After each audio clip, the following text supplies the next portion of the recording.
1940-50ರ ದಶಕದಲ್ಲಿ ಸಾಮಾನ್ಯವಾಗಿ ಚಿತ್ರದಲ್ಲಿ ನಟಿಸೋರೇ ಹಾಡು ಹೇಳ್ತಿದ್ರು. ನಾಟಕಗಳಲ್ಲಿ ಅಭಿನಯಿಸ್ತಾ ಇದ್ದೋರೇ ನಂತರ ಸಿನಿಮಾಗಳಲ್ಲಿ ಅಭಿನಯಿಸೋದಕ್ಕೆ ಶುರು ಮಾಡಿದ್ರು. ಹಾಗಾಗಿ ಬಹಳಷ್ಟು ಹಾಡುಗಳನ್ನ ನೀವು ಕೇಳ್ತಾ ಇದ್ರೆ ನಾಟಕದ ಹಾಡುಗಳು ಅಂದ್ರೆ ರಂಗಗೀತೆಗಳಂತೆ ಅನ್ಸತ್ತೆ.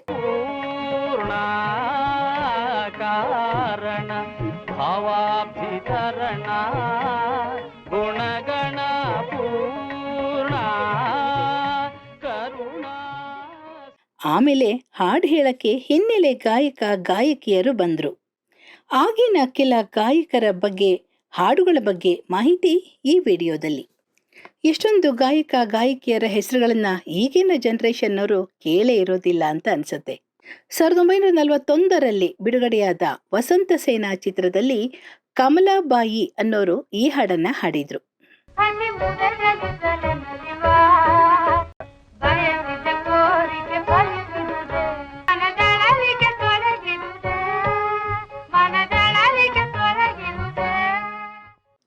ಹಾಗೆ ಮತ್ತೊಬ್ಬ ಗಾಯಕಿ ಲಕ್ಷ್ಮೀಬಾಯಿ ಇವರು ಹಾಡಿದ ಹಾಡು ಭಲೆ ಜೂಜುಗಾರನಲ ಭಲೆ ಭಲೆ ಜೂಜುಗಾರನಲ ಲಲನೆಯಳು ಮೋಸವಿದೆನಲ ಲಲನೆಯಳು ಮೋಸವಿದೆನಲ ಅಹ ಭಲೆ ಜೂಜುಗಾರನಲ. ಇದೇ ವಸಂತ ಸೇನಾ ಚಿತ್ರದಲ್ಲಿ ಆರ್ ನಾಗೇಂದ್ರ ರಾವ್ ಖ್ಯಾತ ನಟ, ನಿರ್ದೇಶಕ, ನಿರ್ಮಾಪಕರಾಗಿದ್ದ ನಾಗೇಂದ್ರ ರಾವ್ ಅವರು ಹಾಡಿದ ಹಾಡು ಕಾಮನು ಕಾಡುವ ಕೋತಿಯ ಹಾಗೆ, ಭಾವನು ನೋಡುವ ಗೂಬೆಯ ಹಾಗೆ, ಕಾಡುವನು ನೋಡುವನು ಮಾಡುವುದೇನು ಈಗ ಮಾಡುವುದೇನು. 1942ರಲ್ಲಿ ಬಂದ ಜೀವನ ನಾಟಕ ಚಿತ್ರದಲ್ಲಿ ಸುಮಮಾಲೆ ಅನ್ನೋ ಒಂದು ಹಾಡನ್ನ ಬಿ ಜಯಮ್ಮ ಹಾಗೂ ಎಸ್ ವೆಂಕಟರಮಣ ಅವರು ಹಾಡಿದ್ರು.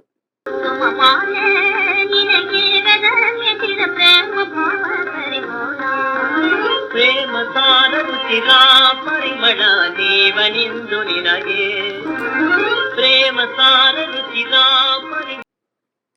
ಇದೇ ಚಿತ್ರದ ಮತ್ತೊಂದು ಹಾಡನ್ನ ಹಾಡಿರೋರು ಮೋಹನ ಕುಮಾರಿ.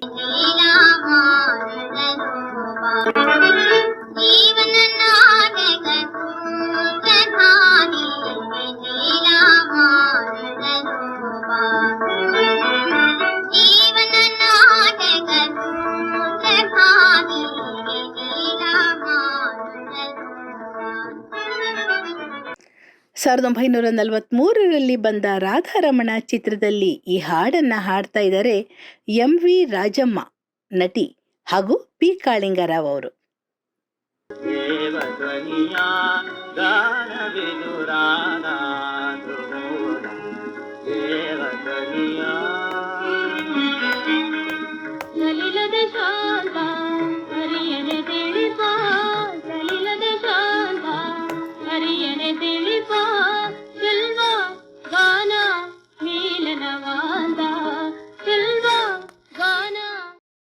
ಸಾವಿರದ 1944ರ ವಾಣಿ ಚಿತ್ರದಲ್ಲಿ ಈ ಹಾಡನ್ನ ಹಾಡ್ತಾ ಇದ್ದಾರೆ ಬಳ್ಳಾರಿ ಲಲಿತಾ.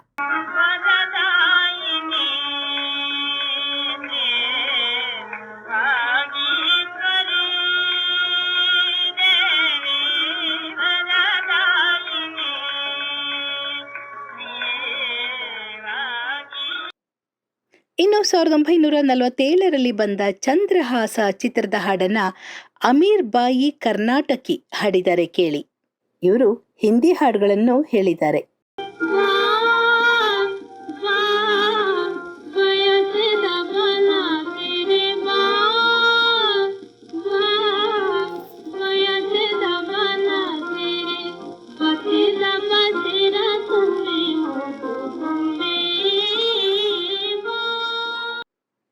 ಇನ್ನು 1949ರಲ್ಲಿ ಬಂದ ಭಕ್ತ ಕುಂಬಾರ ಚಿತ್ರ, ಇದರಲ್ಲಿ ಹೊನ್ನಪ್ಪ ಭಾಗವತರವರು ನಟಿಸಿದ್ರು.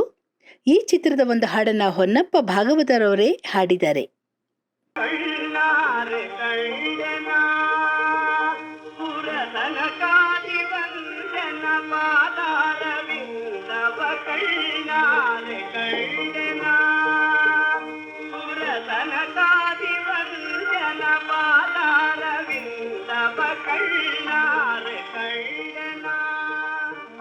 ಇನ್ನು ಇದೇ ವರ್ಷ ಅಂದರೆ 1949ರಲ್ಲಿ ಬಂದ ನಾಗಕನ್ನಿಕಾ ಚಿತ್ರದ ಹಾಡನ್ನ ಹಾಡ್ತಿರೋರು ನೀಲಮ್ಮ ಕಡಾಂಬಿ. ಸುಂದರ ಸಮವೀರನೇ ಸುಂದರ ಸಮವೀರನೇ ಎಲ್ಲ ಪುಣ್ಯದ ಫಲದಾತನೇ. 1940ರ ದಶಕದ ಕೆಲವು ಗಾಯಕ ಗಾಯಕಿಯರ ಹೆಸರುಗಳನ್ನ ಹಾಡುಗಳನ್ನ ಈ ವಿಡಿಯೋದಲ್ಲಿ ನೋಡಿದ್ರಿ. ಇನ್ನೂ ಬಹಳಷ್ಟು ಜನ ಇದ್ದಾರೆ. 1950ರಲ್ಲಿ ಯಾವ್ಯಾವ ಹೊಸ ಗಾಯಕರು ಗಾಯಕಿಯರು ಬಂದರು ಆ ಬಗ್ಗೆ ಮುಂದಿನ ವಿಡಿಯೋದಲ್ಲಿ ಮಾಹಿತಿಯನ್ನ ಕೊಡ್ತೀನಿ. ನಿಮ್ಮಲ್ಲೂ ಏನಾದರೂ ಮಾಹಿತಿ ಇದ್ರೆ ಕೆಳಗೆ ಕಮೆಂಟ್ಸ್ ಬಾಕ್ಸಲ್ಲಿ ತಿಳಿಸಿ. ಕಲಾಚಂದನ ಯೂಟ್ಯೂಬ್ ಚಾನೆಲ್ನ ಸಬ್ಸ್ಕ್ರೈಬ್ ಮಾಡಿ, ಲೈಕ್ ಮಾಡಿ, ಶೇರ್ ಮಾಡಿ. ಬೆಲ್ ಐಕಾನ್ ಒತ್ತೋದನ್ನ ಮರಿಬೇಡಿ.